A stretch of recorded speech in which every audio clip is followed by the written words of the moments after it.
'Tis the season to go into debt. Researchers say the average purchase by black shoppers this time of year is somewhere around $439. Studies show that black and brown shoppers tend to spend more money at Christmas than other consumers do. And it all starts on Black Friday and it goes deep into the new year. According to Nielsen research, the value of the black dollar is on target to hit $1.8 trillion. That's trillion with a T dollars in the new year. But in the worst part, the vast majority of that money goes to white-owned businesses. The Griot fam is back at it to help me put this all into perspective. I got Monique Judge here. She is a contributing columnist at the Griot, and we have Dr. Chris Emdin. He is the Maxine Green Chair for Distinguished Contributions to Education at Teachers College, Columbia University. I want to thank you both for joining me. Let me start with you, Monique. Christmas has become a very commercial holiday with, in some ways, zero influence from the culture. You know, what drives black people to get in a spending frenzy, spending all their money, going into debt for the foreseeable future, knowing they can't pay it off, all to be part of this Christmas season? Why? Why are we doing that? Because that's the way this season is built, right? Like, it's not about all it's become is a thing about buying gifts, spending money, you know, making people feel valued through what you can give them. So it is what it is. It's capitalist and capitalism at its finest. It is. No, that's for sure. Chris, yeah, do you find yourself falling victim to that too? I do, man. I don't think there's any way around it. Like you gonna spend some bread. It's just the way it is. And I think for, you know, black folks in particular, it's just that one time of the year where you might get a little bit of time off of work. It's a little interruption in a normal life of pain and struggle and trying to get to this, that, and the third. And oftentimes, when you've worked the whole entire time and you got a little bit of space left, you want to just give. And you want to give time, but you ain't got that much time to give all year. So the only way you know to be able to give something back to folks you love is to spend a little bit of bread. It's not a healthy habit. I certainly agree that it has implications on black folks more than others, but it's just a reality of our existence. It's a way that we kind of overcompensate for not being able to give our full selves to our families all throughout the year because we're locked into this model of just production and making and doing. And so we try to give folks back a little something, and the easiest way to do it is through spending some bread, unfortunately. And the companies enable that behavior. If you look at online Black Friday sales, they reached a record $9.8 billion this year, almost $10 billion. And 79 million of those sales, they come from buy now, pay later, flexible payment plans. Now, that's according to an Adobe Analytics report. These plans can be dangerous in a lot of ways, but they're also hella attractive, Monique. I've said before, and people disagree with me, but I feel like things like Klarna and Afterpay, it's like an elevated version of layaway. The difference is that you get the stuff right away, but you're still, those things, you can build up debt in that really quick. It's a payday loan in a sense. And so maybe they don't charge interest or anything like that, but you can set yourself into a trap with that. Yeah, and you can end up using a lot of your disposable income. I mean, I remember being in ninth grade, picture it. You know, it's fall of 92. Jodeci, Come and Talk to Me, was on the radio.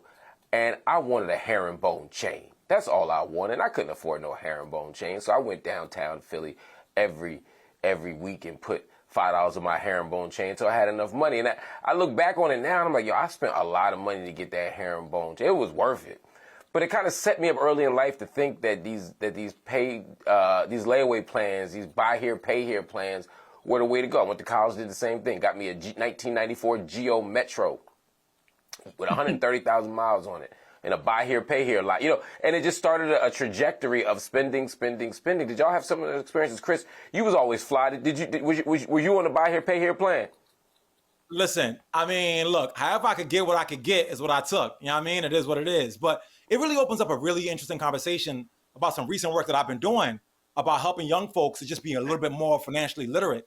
I think sometimes, you know, you're trapped by how attractive the thing is, but you're never really thinking about what the implications are for later. And I think sometimes we need to incorporate that into our math instruction in our classrooms. You know, financial literacy is important for young folks to know about.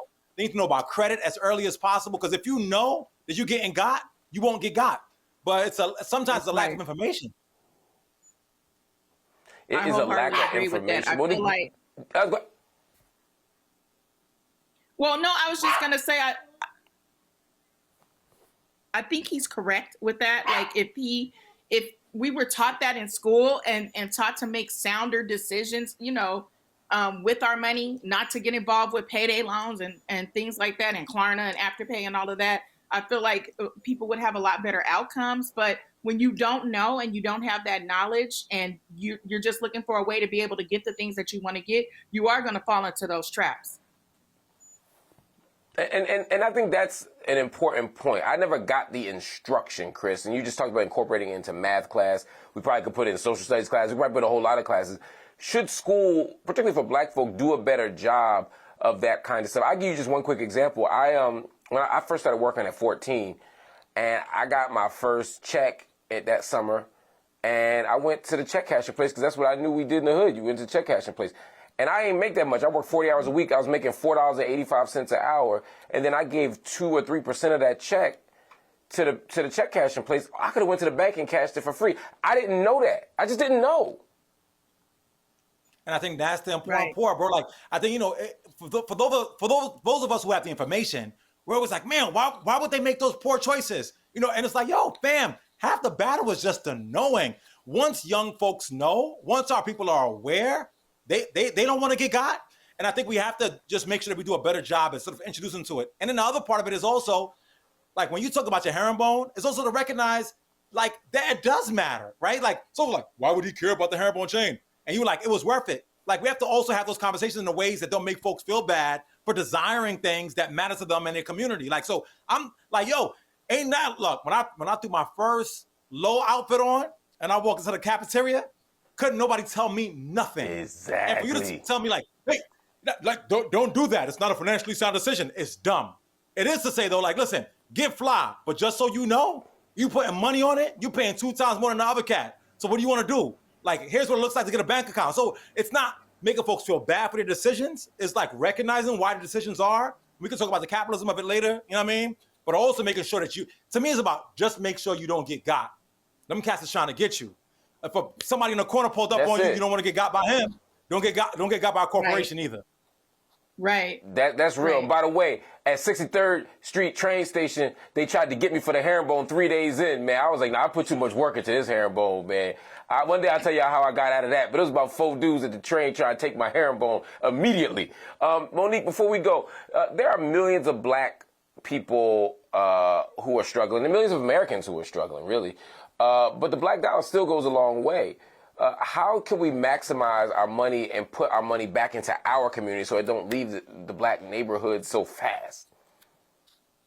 I think, again, this goes into what Chris was saying, in that we need that level of education. And I know people are like, well, your parents should teach you, but sometimes maybe the parents don't know. So if this were something that we were taught in schools, if we started, like, I don't know, community workshops to help people understand these things, and understand why we need to spend our money with each other, keep our money in our community so that we have resources and things like that, it would create a better situation financially for all of us. Financial literacy is more than, you need to save money, you need to do this. It's about knowing where to spend, when to spend, how to spend, too. Absolutely. And recognizing the value of black people and black communities, that other people can make good stuff, but so can black folk. We can get black restaurants, black dry cleaners, black tailors, all that stuff, so that we recognize that our community is worth investing in. Anyway, Chris, Monique, hang with me. I got more to talk to y'all about, because when we come back, I want to know, are bugs on your Christmas dinner menu? Because they are in one country. We're going to take a look at some holiday traditions from around the diaspora. Welcome back to the Griot. It is a Christmas tradition that's finger-licking good. While Christmas is not a national holiday in Japan, people do celebrate with dinner. But instead of gathering around the table for a home-cooked meal, people head to KFC. The tradition began in 1974 after a campaign called Kentucky for Christmas. It's so popular that people order their boxes months in advance, or they wait in line for hours to get their chicken, their sides, their chocolate cake, and a collectible plate. I bet you didn't know that. Now, I want to bring back in my grill family to talk about some other traditions going on around the world. I got Chris Emdin here. He's a professor at Teachers College Columbia University, and I have Monique Judge, who's a contributing columnist with The Griot. Fast food on Christmas, Monique, how do you feel about that? I mean, what would you feel if somebody went to like Jack in the Box or something, you know what I'm saying, Roscoe's on Christmas Day? I mean, I don't see anything wrong with that, right? Like some people do have a tradition of having a family dinner, but what about during the day? Maybe you want some Popeyes. What's wrong with that? And they open. So go on and get your Popeyes. I'm talking about for, no. I ain't gonna let you skate past it. No, I'm talking about for the dinner. Not no snack, not no appetite. I'm talking about when everybody sit down at the table, y'all pull out them bags and the Colonel's on it. Okay, look, first of all, Colonel Sanders, no. Ain't nobody eating no KFC on Christmas. That's not chicken for black people. But if it was Popeyes or Bojangles or something like that, Mrs. Winters, if you in North Carolina, I could go with that. Okay. How about you, Chris? I mean, I ain't mad at it. You know, what this whole story reminds me of is that, traditions are just made up. You know what I mean? Like a marketing campaign started it in 74. It took off. They all caught on. And now 20, 30, 40, 50 years later, they keep doing the same thing. And many of the traditions that we ascribe to right now are all functions of the imagination of some random person who put it out into the universe. A couple people caught on, and here we are. So I don't know. Maybe I'm like, yo, if that's what you do what you do. I ain't mad at you. Because all that folks decide to do are a function of family traditions regardless. Like some people let's talk about another Chinese tradition while I got food. you here. Hold up. Yo, that's true. Chinese food is a very popular thing, especially in New York. And a lot of my Jewish friends do that on Christmas Day. They don't celebrate Christmas, but they will go out and get some Chinese food in the city. Partly because I think it started because the Chinese restaurants were one of the most consistently open restaurants in the city, so it kind of made a lot of sense. Let's talk about the diaspora, too, because in the Caribbean island of Martinique, people bring food to visit their neighbors during Advent, and they sing Christmas carols with Creole verses, and they sing into the wee hours of the morning. Now, Chris, you seem like you are a brother who likes to celebrate and have a good time. I've hung out with you before. You down to sing carols to 3 or 4 in the morning? Yo, the turn up requires whatever the turn up requires. Sometimes it's just random singing. Sometimes it's music in the backdrop. It might be a beatbox. Whatever it is what it is. As long as in the Caribbean, they bring the rum cake, that Caribbean, like that Jamaican rum cake is off the hook. And once you have some rum cake, then the party can take however long it takes, as long as you keep the rum coming. Now, yo, you ain't never lied. I'm going to bring another one in for you, Monique. Afro-Venezuelans are stretching ahead of Christmas. In the capital of Caracas, people lace up their roller skates, and they skate to church on Christmas morning. The streets are even closed a lot of times so that people can actually skate safely. What do you think about roller skating through traffic or through the streets on the way to church or wherever you go in the morning? That's a cool tradition. What's wrong with that? Like, I feel like that's dope. If you see everybody just like skating to church on Christmas, it probably looks dope to see it, right? And it's fun to participate in. I feel like it goes back to what Chris said before. Like, whatever tradition come up to celebrate the holiday and this is what y'all do, I feel like any tradition that brings people together and makes people happy is a good thing. Okay, y'all both said that. Y'all both said as long as it brings people together and they're happy, you're down for it. So I'm going to introduce to you one more tradition. In South Africa, the next one will be crazy. Go ahead. You are invited to the cookout. It's just a cookout. Y'all don't get nervous. Ain't no trick questions here. It's just a cookout over here. Families typically gather for this cookout called a braing, and they eat great food. Now, one of those items is fried food. I know y'all like fried food. I heard y'all say y'all like Mrs. Winters and KFC and Popeyes and all of that stuff. Well, they also like fried food. They eat fried caterpillars. Chris, I know you love your diaspora connection. I know you have direct African roots. How many should I put on your plate? Look, you can put all the crickets you want on my plate. I just ain't gonna eat it. You know what I mean? Like, so here's another thing too. Wow. I've also learned how to go, you got to go with the flow. You want some more crickets? Sure, throw them on there. Pass some joints off to the babies, pass them off to the puppies, or pass them off to the elders. I'm not gonna make nobody feel bad for their tradition. I will partake as best I can. I just know what I'm not gonna indulge in. You know what I mean? And that's all. All right. Okay. First of all, they caterpillars, not crickets. But But I want to Same point out answer. that Dr. Christopher Emdin, revered leader in our community, I want to point out that our revered leader, Christopher Emdin, just said that when somebody hands him caterpillars, he's going to smuggle fried caterpillars onto the plates of small children and our elders and some puppies. Wow, Queens in the building. Monique, what do you say? Listen, I'm not really here to yuck anybody's yum because there's some stuff that I eat that people probably be like, oh, you eat pickles with Kool-Aid on them? And yes. So, but caterpillars, I'm going to have to pass on. I'm going to let y'all have it. You can have all the caterpillars you want. I'm going to skip any kind of fried insect.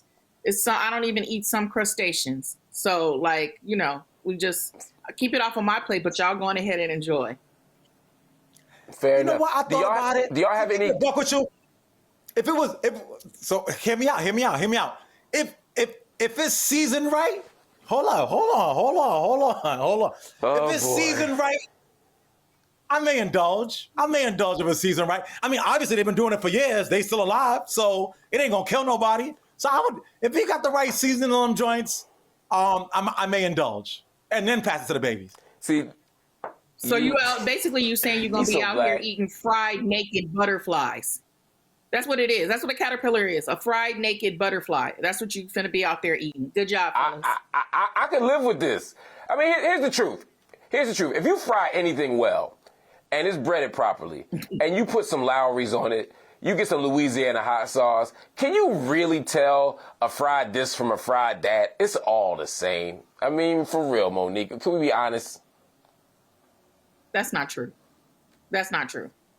If I'm gonna know, like, listen, I'm gonna fry some chicken, I'm gonna fry some fish. What I'm not gonna fry is the bumblebees. Like, we're not gonna do all of that.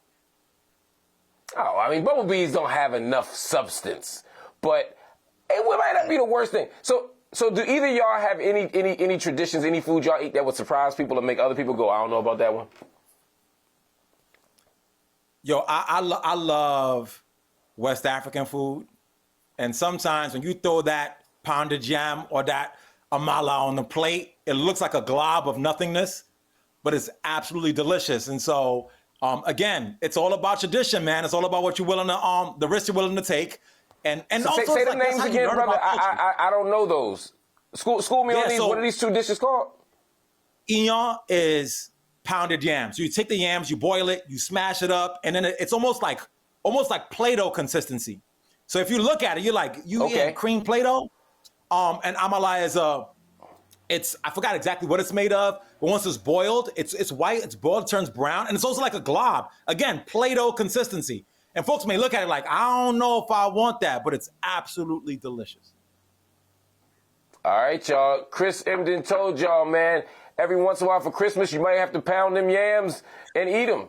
All right, y'all, take a break. We'll be right back. When we come back, it's time to vote a Black culture favorite off the Christmas island.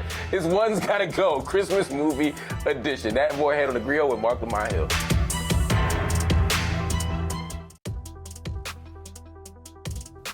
Welcome back to the grill. My grill fam is back with me. I got everybody's favorite activity. It's called One's Gotta Go. Chris and Monique, we getting rid of a popular Black Christmas movie. I only got a minute on the clock, and here are your choices.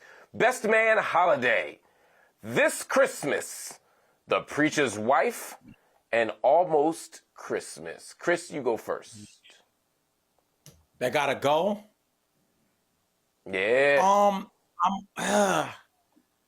This is not gonna be a popular choice, but I'm gonna go with The Best Man Holiday. I think, yeah, it just ain't just me. I know. It just ain't do it for me. Shout out to Tay Diggs and them and all the things, but it ain't do it for me personally. I ain't gonna vote Whitney off. I'm sticking to my decision. Damn it! Don't look at me crazy. Okay, you sound more convicted. Go ahead, Monique. As you go, you sound more confident. Monique, what you say? I'm gonna go with Almost Christmas, because I like the other ones better. So I'm never gonna get rid of Whitney, right? And The Best Man Holiday, I don't even know what Chris is talking about. So yeah, it's gonna be Almost Christmas for me. Yeah, Best Man Holiday for me was the best movie on that list. It bugs me out. Best Man Holiday to me was the best one on that. I mean, it was an actual good movie with good acting, a wonderful sequel. I was in tears at one moment. To me, That's a special movie. Preacher's Wife, Whitney, let me tell y'all, I know y'all gonna get mad. Whitney Houston was not a great actress. I could see getting rid of that one, but I'm gonna keep it because, we love Whitney, and I'm gonna say Almost Christmas would be my pick to take off too. Anyway, we're gonna take another break. Stay right here because next up, we take a look at the biggest headlines that had us talking in 2023 and a few that are TBD or maybe TBC to be continued in the new year.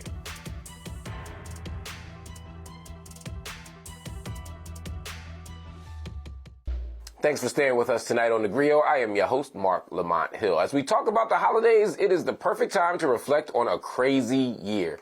2023 is one of those years that left everybody questioning if Earth is even like a real place.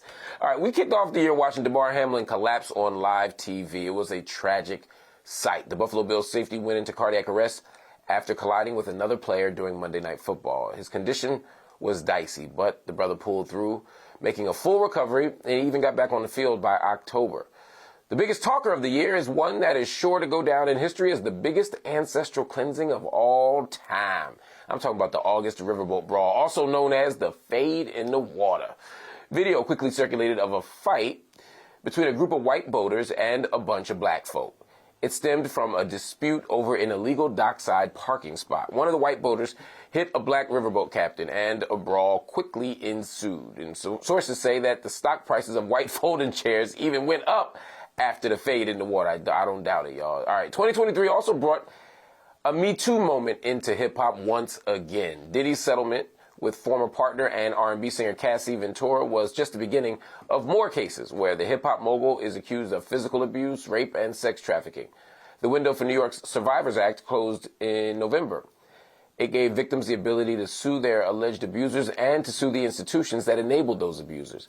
And they were able to do it beyond the statute of limitations.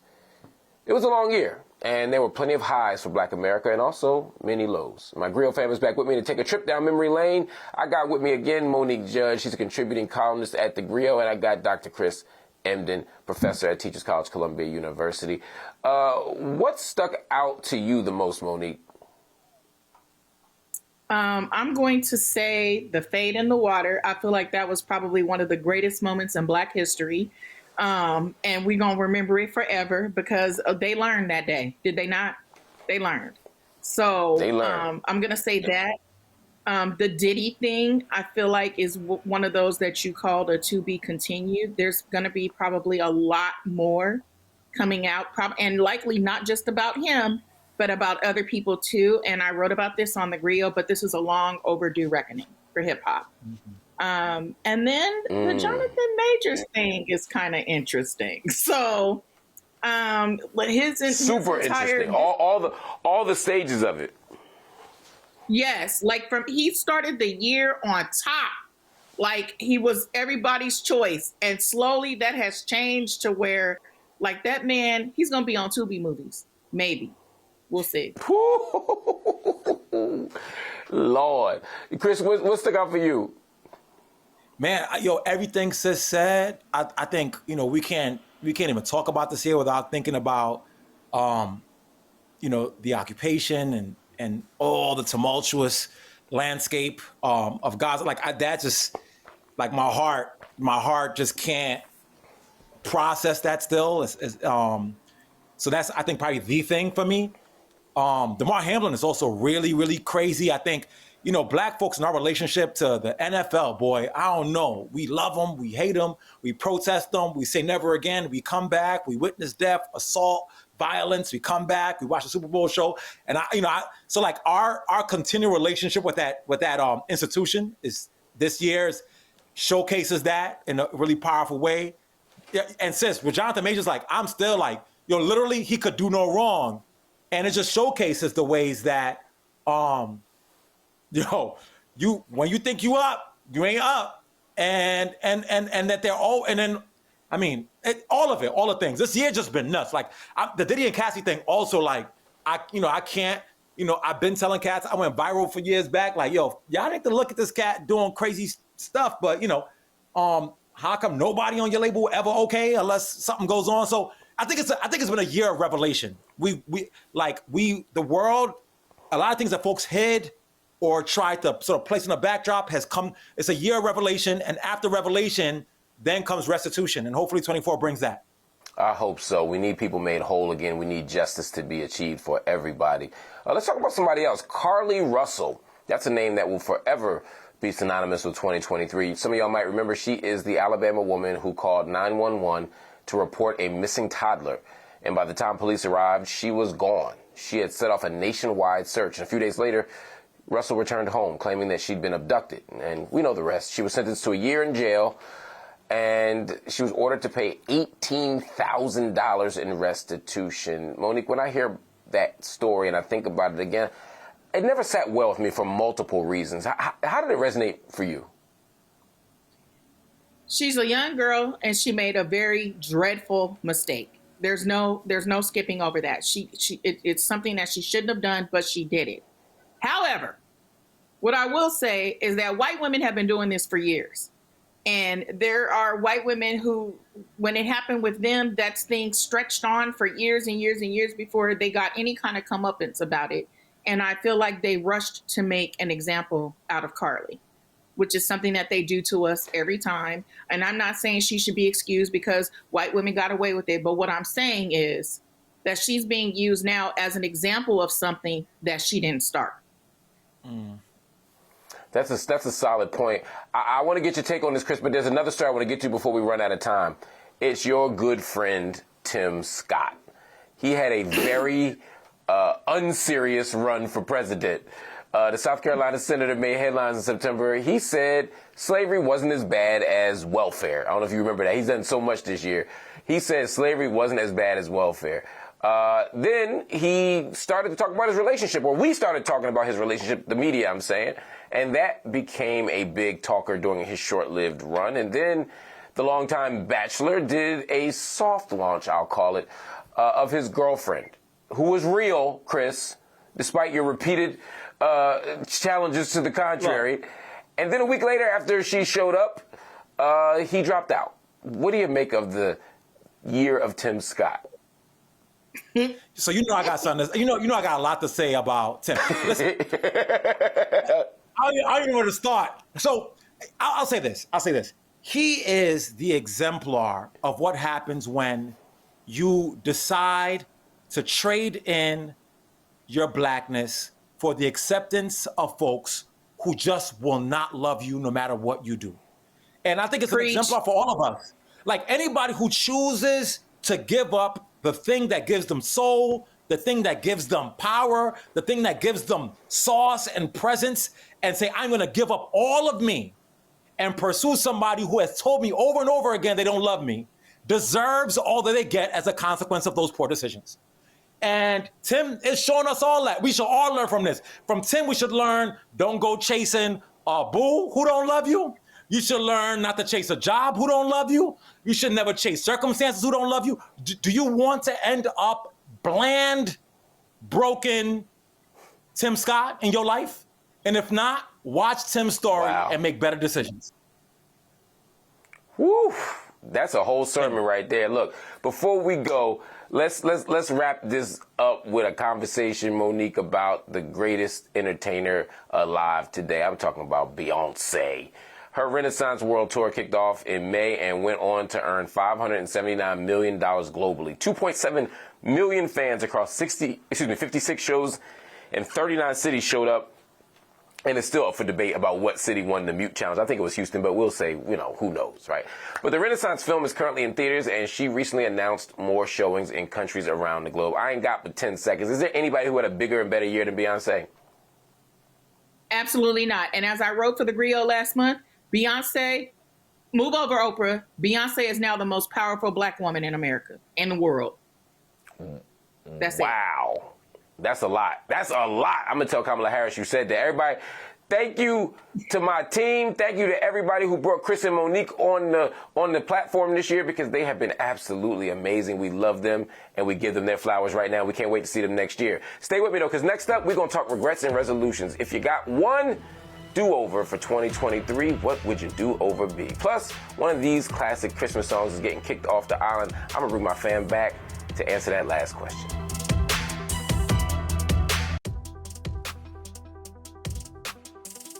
Welcome back to the Griot. We talking about the holidays, reviewing 2023's highs and lows, and looking ahead to 2024. And you know what? We doing it the best way, with family. I'm here with Monique Judge, contributing columnist at thegriot.com. And I'm here with Dr. Christopher Emdin, the Maxine Green Chair for Distinguished Contributions to Education at Teachers College, Columbia University. I don't even know how that fits on a business card. It's dope as hell. It's just it's a crazy title, though. I love it. I got a couple of thought-provoking questions for both of you as we end this year. Do-overs. A lot of people want do-overs. Chris, if you had a do-over for 2023, what would it be? What would they be? I would say let's not think about do-overs. Let's think about do-betters. And for me, what I'd like to do better is just spend more time loving on the folks in my life. I had a challenging year, moved across the country, lost my daddy. And if there's one thing I've learned from that experience is whenever you can take the time to love on your people and let them know how you feel about them, you should take it. And so I want to be more judicious with my time and love on folks who love me and love on folks who deserve love, even if we've had like a bad history or bad past. So this is my year loving on my people. That's beautiful. That's beautiful. Monique, how about you? Any do-overs or do-betters? I'm going to piggyback on what my brother said. I would like to do better and just be more cognizant of living intentionally, being more intentional with everything that I do, with my words, with my actions. Just intention needs to be the key word in 2024. You know, a lot of times, at least since I was growing up and probably long before I was growing up, people talked about resolutions. I've grown increasingly skeptical of resolutions. They feel like things that you say you're going to do, and then by February 15th, you're not going to the gym anymore. You're back to eating 17 Snickers minis a day. I'm just talking about myself right now. You know, you're not writing on schedule, whatever the thing might be. And so I've tried to move toward a different space with resolutions. But is there value to saying every year I'm going to commit or recommit or promise myself or the world that I'm going to do this thing different or better? Yo, every year I share this with my folks that I love on social media or otherwise. And it's always don't wait for the new year. You know, every second is a new opportunity to redefine yourself, to do better at something. And so like when you make it like about the new year and you fall off, you feel like, oh man, I didn't accomplish it, so I should just quit. And so, you know, like make resolutions to be better any single moment. Like we are all 1 second away, one decision away, 1 minute away for being better versions of ourselves. So don't wait for January 1 to be a better you. You can start that right now. And if you do it right now in a seemingly like low stakes environment and you're gonna make better decisions, it's more likely for you to be able to see it through. And when you fail, because we all fail on our first attempts, it doesn't seem like it's like crushing, like I failed the New Year resolution, I give up now. You know, if I failed on a random December, you know, I could dust myself back up, you know, the next week and start all over again. So, you know, always give yourself the grace to start anew whenever you feel struck by the moment, by the spirit, to be a better version of yourself. All right. So wow, I'm going to eat just be 16 shaking my Snickers tambourine minis today. Yo, for real. He got me inspired. You know what? I'm going to eat 10 Snickers minis a day instead of 17. I'm going to really scale it down. Today, I ain't going to wait the next week. Chris Emdin is, I ain't going to wait. No, I don't need 2 weeks. I'm going to start now. I got to ask y'all, what are you looking forward to? Both personally, but also in the culture, also in society, also in politics, also on the web, whatever. Like, what are some things you're looking forward to in 2024? Mona, you start, sis. I'm looking forward to doing more writing, honestly. A lot more writing for my people, because I feel like that's important, especially with the way the media landscape is going right now. I feel like Black media is important. So I just want to make sure that I'm doing everything that I can to help improve that landscape. And that's what I'm looking forward to. Well, you definitely improve the landscape every time you put your proverbial pen to the paper. It really makes everybody's world better and brighter and funnier. You're a thoughtful and brilliant writer, and we appreciate that. Chris, what you looking forward to? Yo, the same, man. I'm trying to put my work out there. I got books dropping, so I'm trying to put my books to do what they're supposed to do in the world and help and inspire folks. And I got a center that I started I'm so excited about, because y'all know I'm a science STEM geek. And so I started a center for imagination, creativity, and STEM. I want to see that grow. And then most importantly, just want to spend more time with my babies, man. You know, Sydney and Malcolm are growing up. I felt like my daughter was like, I just carried her. And now she's 10, forming opinions and, you know, sharing what she'd like to do in the world and what she wants to be. And so I don't want to lose any time, because I blinked and she's this human, and I want to spend as much time as possible with her and my son. Man, that is so true. I got a 1-year-old, 20 months, my young Malcolm is, and I got kids, you know, in their 20s. So I that journey happens like that, you know, and holding on to that, holding on to family, loving on family, I think is important. I'm also excited about what we're going to do here on the Griot. You know, Griot Fam started out as something, it was sort of like an idea I had one day in a production meeting. Like, you know what, why don't we bring, you know, some fam from the Griot and people who we love and have them come on the show, have them come on the platform this week. It'll make the show a little bit easier to produce. We know what we want to do. We ain't got to wrangle 50 guests. We only got to wrangle 2. And they show up on time and they're great and they're wonderful. We have a good time. And it's really turned into its own thing. It's really my favorite time of the week. It's my whole team's favorite time of the week, because we get to have fun. We get to laugh. The audience, y'all always tell us how much y'all love when Monique and Chris and others come on. It's an opportunity to build, and it feels like not just like we're just zooming through stories, but we're actually breaking stuff down and getting smarter from the community that we build in these conversations. So I'm looking forward to another 12 months of Griot Fam shows. I'm looking to another 12 months of having Monique and Chris and everybody else on the show to help us think and press and critique and laugh and make really, really, really bad movie and music choices like they do. But thank God I'm here to correct them and give them the proper information. Look, I'm going to let them go home for the holidays, but I need them for one more segment. So make them stay right here, y'all. Family, I need y'all to stay. The audience wants y'all one more time, because we got a holiday game to play with you. And look, if you thought the last one was tough, this one going to get ugly. We about to kick a classic Christmas song off the Culture Island. Welcome back to the Griot. Our time is just about up with the Griot Fam, but I got one more question for them before we go. And this time, I'm going to have to revoke a black card if they say the wrong thing. I got Monique Judge. I got Dr. Chris Emdin here with me. And they have to kick an iconic Christmas song from under the Christmas tree. They got 60 seconds on the clock, and they got 4 choices. Here are the choices. Nat King Cole, the Christmas song. Y'all know, chestnuts roasting on an open fire, all of that. Donny Hathaway, This Christmas. Boys to Men, Let It Snow. And we got Mariah Carey, All I Want for Christmas. Monique, I'm going to let you go first. Mariah Carey. Sorry. As soon as I start hearing that and they start playing her like on Thanksgiving, and I love Mariah, it's nothing against you, Mariah, but man, I cannot take it, okay? It's everywhere. It's everywhere. And I can't take it. It's like torture. Wow. I did not expect that to be your answer. Now, you know that is flawed, and you know that the weakest link, as is often the case, is Philadelphia. Let It Snow by Boyz II Men is not going to do it. I mean, you know, it is not a significant contribution. It serves no one any benefit. Half the world don't snow, so why does that have been a Christmas song to begin with? They have just continued in the tradition of that city and offered us things that just are not much benefit to us collectively. Mark? Oh my God. Wow, you know, the thing is, Boyz II Men was actually on my list too, but now I can't co-sign it just on principle. So I'm just going to say, have a happy holiday. Monique, Chris, I love y'all. I'll see y'all later. I'm going to abstain. Stay with us. My final word after this quick break. Damn.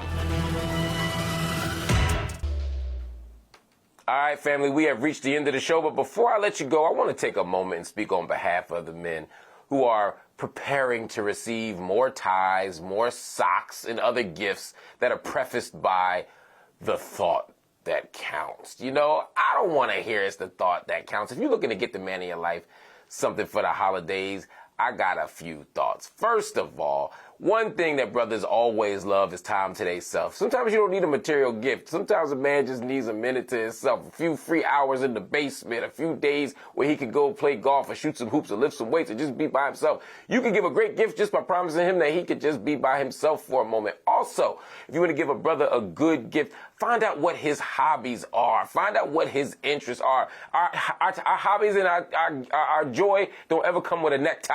I just want to tell you that, okay? It usually comes with something related to sports and something related to food. I know I'm being stereotypical, but you know what? Some stuff just be true. Also, black men need health checkups. So if you love your man, if you love your brother, if you love your homie, make sure that you sign up for him on his behalf to get an annual checkup for everything that brothers need. Make sure you also encourage him to get mental health care because we all need mental health support. And finally, if you need something for a holiday, if you're not sure where to go or what to do, all you got to do is book a trip to Philadelphia.